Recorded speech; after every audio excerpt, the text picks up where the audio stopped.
From hotspots and hidden gems to lots of local flavor, it's your guide to LA the unscripted way.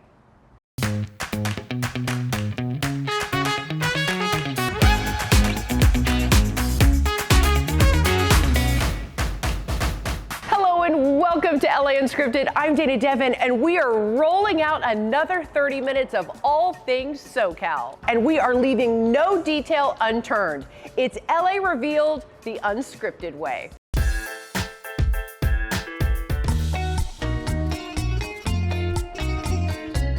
I live in Los Angeles. I am a designer who runs a sustainable and ethical clothing brand called Wasi Clothing, and I'm just an all-around creative. Wasi is a Quechua word for home.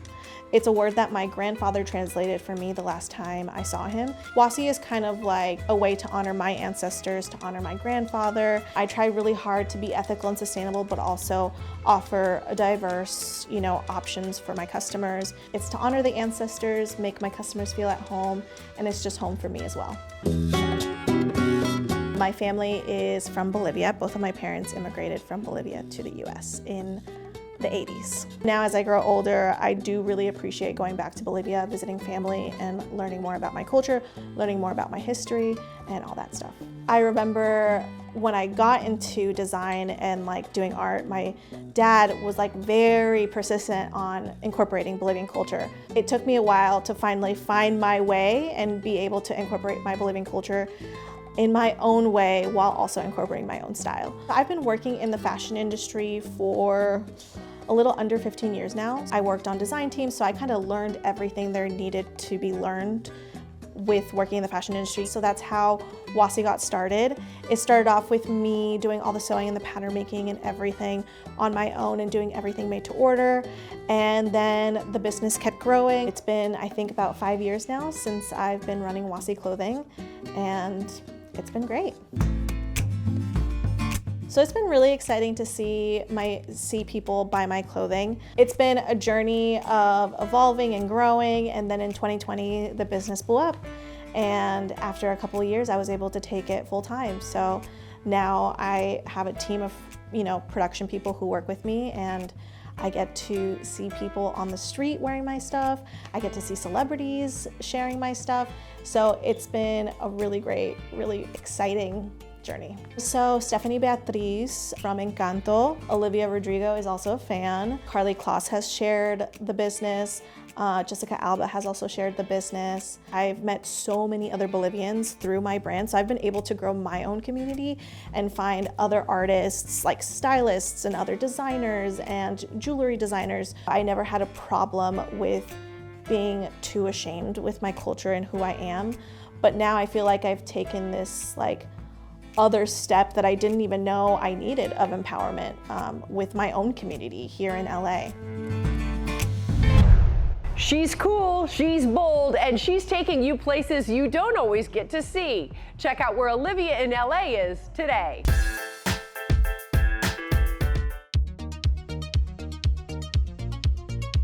Hi, I'm Mary Scott from Mary Scott Skincare. So I have 4 skin tips for you. Ice your face, change your pillowcases a few times a week, wear sunscreen every single day and reapply, and don't pick your face, no matter what's there. This is special to me because Mary Scott saved my skin. I started coming to her about 5 years ago, probably when you first launched. You wanted to do interviews. Yeah. Olivia had cystic acne, but I taught you how to take care of your skin at home. So when you first came in, I gave you all the skin tips, the do's and don'ts, how to use products, medicated products properly. I slowly introduced them into your skincare routine. Look at her skin, it looks beautiful, radiant.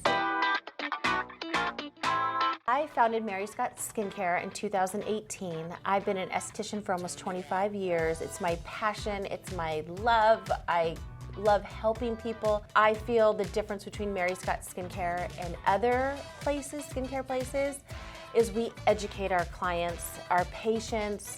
We literally walk them step by step how to take care of their skin at home. This city, I think, is very special in lots Yes. of ways, but I feel like it's also very harsh on our skin in a lot of ways.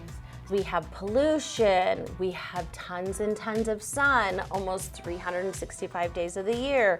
We have heat. My biggest tip to everyone for anti-aging, hyperpigmentation, wrinkles is wearing sunscreen and a mineral sunscreen and reapplying. When people come in and they're like, I was so depressed, I didn't know what to do.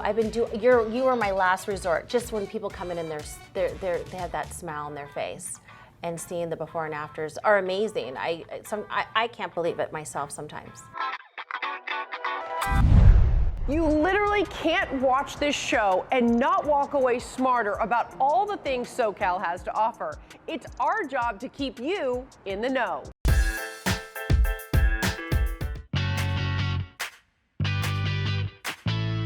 We should all be aware of the risk of breast cancer, throughout time. 1 in 8 women will develop the disease in their lifetime. The real secret sauce with mammography and mammography screening is finding disease at an early stage. Stage 1 or early stage disease, over 95% of women can be treated successfully. This is Dr. McKelleb. I met him 3 years ago when I came to Tarzana to get a mammogram, but this time, Dr. McKelleb brought the mammogram to me.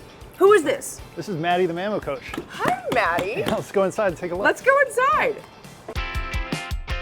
Maddie, the mammo coach, has been with us for 3 years so far, and the volume's just steadily increasing, and her service to the community is forever expanding. They call this an exam room on wheels, but honestly, it feels just like a regular doctor's office. The advantage of this mobile unit that we're standing in is that we actually have the very same technology that we have in our brick and mortar facilities here in this mobile unit. So a woman can get the very same imaging in this facility or in this mobile unit as she would in our brick and mortar facilities. Hi, how are you doing today? Hi, how are you? Good. My name is Tirana. I'm going to be your mama tech today. I'm Dana. Nice to meet you. Nice to meet you too. All women at average risk, age 40 and above, should get mammograms. Women with higher risk of developing the disease or a first-degree relative earlier than age 50 may get mammograms starting before age 40. Even higher risk women with BRCA mutation, for instance, may start screening even earlier at age 30. Here's where the magic happens. I think a lot of communities that Maddie services, community members who may not be getting screening first and foremost. Currently it's being used anywhere from San Diego to Sonoma, the entire state of California. We have another vehicle in Arizona. We have the flexibility of traveling anywhere that the roads can take us to access, underprivileged populations, populations that may not be able to access healthcare, and this really opens the door to women who would otherwise not be accessing healthcare, specifically getting their breast imaging studies done. This is not bad at all. You can find out where this mobile unit is at any given time by going to breastlink.com. It services various events in the community and around the state. And there's much more ahead. New hotspots and hidden gems when LA Unscripted returns.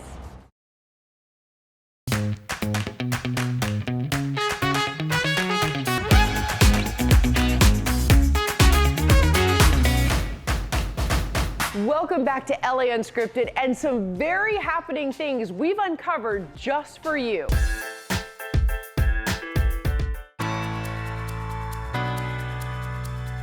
I've always loved getting dressed, but I hate shopping and I hate the process of going through getting dressed. This is the worker. This is the original one that we launched with. Do you feel like you baby? Oh like my it's gosh, like you're it's so my baby. I think it can be really stressful figuring out what to wear. And so I wanted to solve for the problem of what do I wear, make it really simple. You zip something on, you walk out the door, you feel confident, you feel dressed. We evolved into the, people wrote in and said, hey, do you make a long sleeve version? I was like, no, but I will.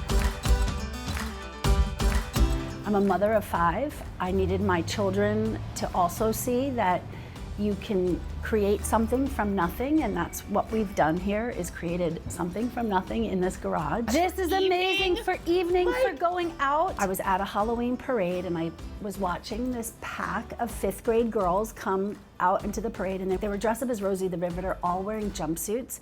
And there was in that moment where they looked so confident and powerful. And I turned to my girlfriend and I said, I know what I'm gonna do.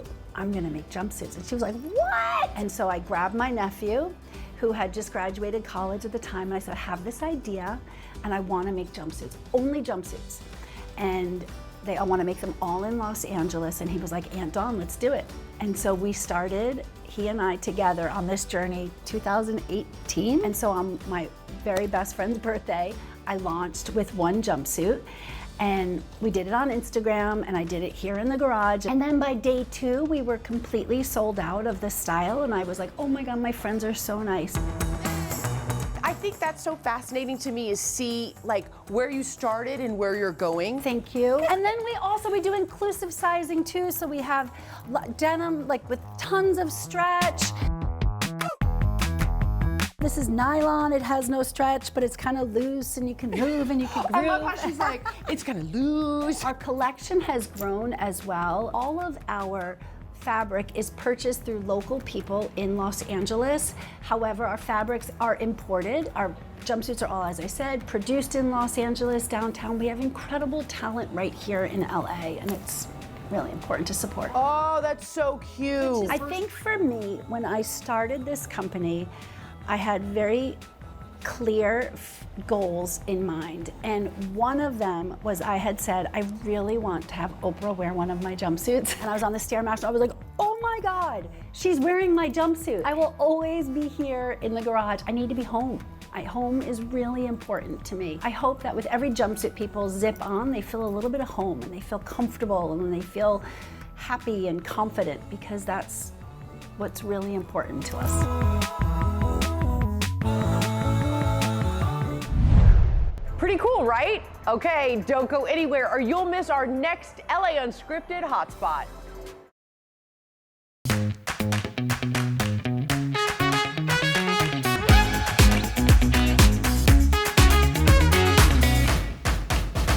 Welcome back to LA Unscripted, and guess what we're exploring right now? We love stories that are women-owned and women-run so much that we gave California girls their own segment.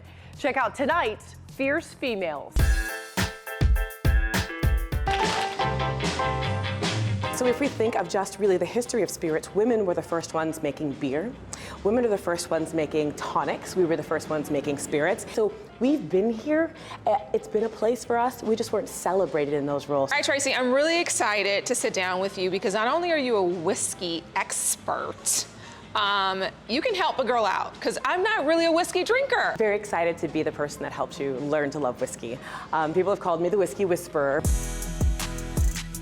So many people take it and they just shoot it as fast as they can. But if you take a tiny sip, let it roll across your tongue, your own saliva will bring the proof down, but also your taste buds will start to really pull apart all of the different flavors and molecules that are in the whiskey. My mouth is literally watering as I hear you describe it. We were always taught that when women drink whiskey, you're gonna get hair on your chest, and nobody wants to have a hairy chest. But what we found is that women have a much more, a strong sense of smell and are able to actually find flavor that's in whiskeys.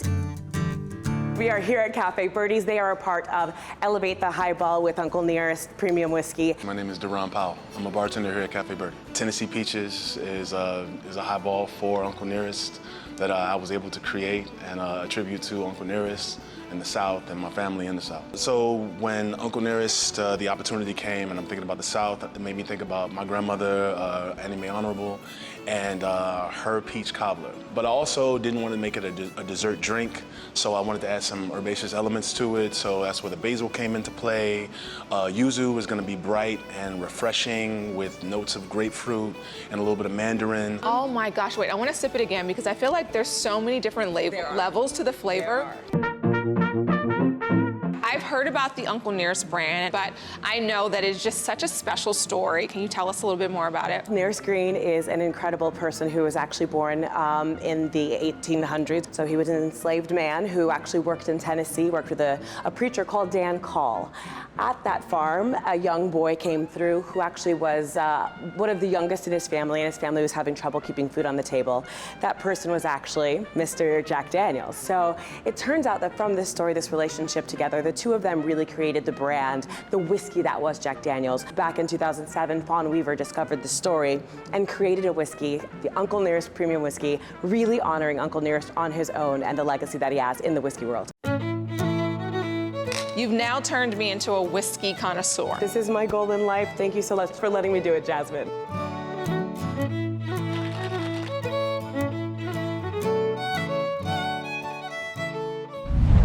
Think that's all we have? Come on now, California is massive and we won't stop till we've covered it all. Welcome to Casa 0101 Theater. It's our little theater in the barrio. Vénganse, come on.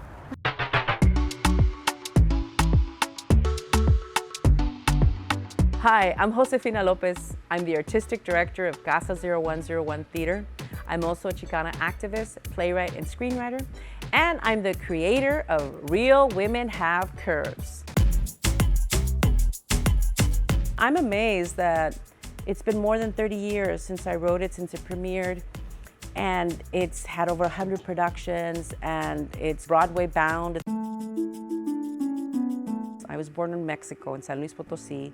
My parents brought me when I was 5 years old. I didn't know for a couple years that I was undocumented. And then luckily at age 18, I received amnesty and I was able to qualify for college. So during that year, I worked at a sewing factory with my sister and my mother. And in this sewing factory, I learned about the value and power of being a woman. And I saw how these women worked together and I heard their stories. And it was such an inspiring experience because it was really hard work. So I wanted to portray this in my movie and my stories.